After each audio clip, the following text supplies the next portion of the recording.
ভোর রাতে উঠে তাহাজ্জুদের সময় আল্লাহর কসম করে বলছি, তালতলার ভাইরা, কসবার ভাইরা, আল্লাহর শপথ করে বলছি, আল্লাহর কাছে যদি বলতে পারেন দেখবেন সাথে সাথে বলে শেষ করবেন, চোখের পানি ফেলে একটু সিজদায় গিয়ে একটু দোয়া ভালো করে একটু কাঁদতে কাঁদতে বলেন, যেমনে পারেন নিজের ভাষায় একটু আল্লাহর কাছে খুলে বলেন।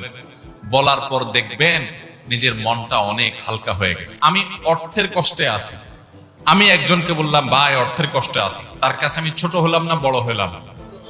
কারোর কাছে ছোট হইতে কারোর ভালো লাগে? কিন্তু আপনি যদি জায়গা মতো বলেন, মালিকের কাছে চোখের পানি ফেলে বলেন, আল্লাহ আমি অনেক কষ্টে আছি মালিক, আপনি জানেন সবকিছু, আল্লাহ আপনি আমার প্রতি রহম করেন, আল্লাহ আপনি আমাকে ভিক্ষা দান করেন, আল্লাহ আপনি আমাকে অনুগ্রহ করেন। আপনি যদি আল্লাহর কাছে চোখের পানি ফেলে নিজের কষ্টের কথা বলেন, ভোর রাতে উঠে তাহাজ্জুদের সময় আল্লাহর কসম করে বলছি, তালতলার ভাইরা, কসবার ভাইরা, আল্লাহর শপথ করে বলছি, আল্লাহর কাছে যদি বলতে পারেন দেখবেন সাথে সাথে বলে শেষ করবেন, চোখের পানি ফেলে একটু সিজদায় গিয়ে একটু দোয়া ভালো করে একটু কাঁদতে কাঁদতে বলেন, যেমনে পারেন নিজের ভাষায় একটু আল্লাহর কাছে খুলে বলেন। বলার পর দেখবেন নিজের মনটা অনেক হালকা হয়ে গেছে।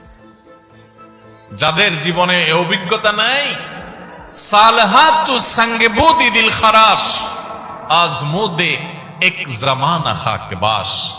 বহুকাল পাথর হয়েছিলে, কিছু সময় একটু মাটি হয়ে দেখো ভাই, একটু মাটি হয়ে দেখো, একটু মাটি হয়ে দেখো, আল্লাহর কাছে একটু বিনম্র হয়ে দেখো, আল্লাহর কাছে একটু ছোট হয়ে দেখো, একটু চোখের পানি ফেলো ভাই।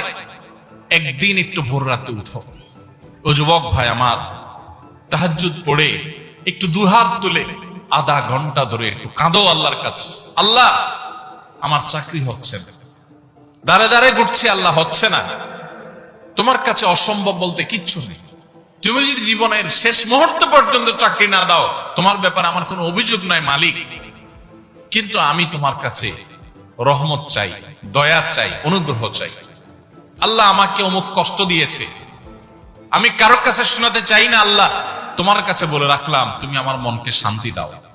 ভাইরা, আল্লাহর কাছে এভাবে যদি খুলে খুলে কথা বলেন না, আপনি দেখবেন কথা বলার পর আপনার মনটা হালকা হয়ে গেছে, অনেক শান্তি লাগছে, দেখবেন অনেক বেশি ভরসা পাবেন, অনেক বেশি আস্থা পাবেন।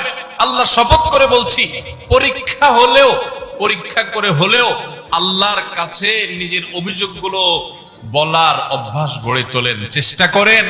তাহাজ্জুদে পড়ে, তাহাজ্জুদে উঠতে পারেন না, দিনের বেলা রাতের বেলা 2 রাকাত নফল নামাজ পড়ে কোন একটা কোনায় দাঁড়িয়ে বসে দুহাত তুলে আল্লাহর কাছে একটু চোখের পানি ফেলেন, একটু চাইতে থাকেন, মুখে কিচ্ছু বলতে পারেন না, দরকার নাই, শুধু চোখের পানি ফেলেন আর মনের ভাষায় কথা বলেন।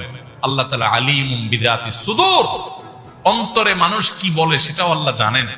শুধু চোখের পানি ফেলে আল্লাহর কাছে অভিযোগগুলো বলেন, ইনশাআল্লাহ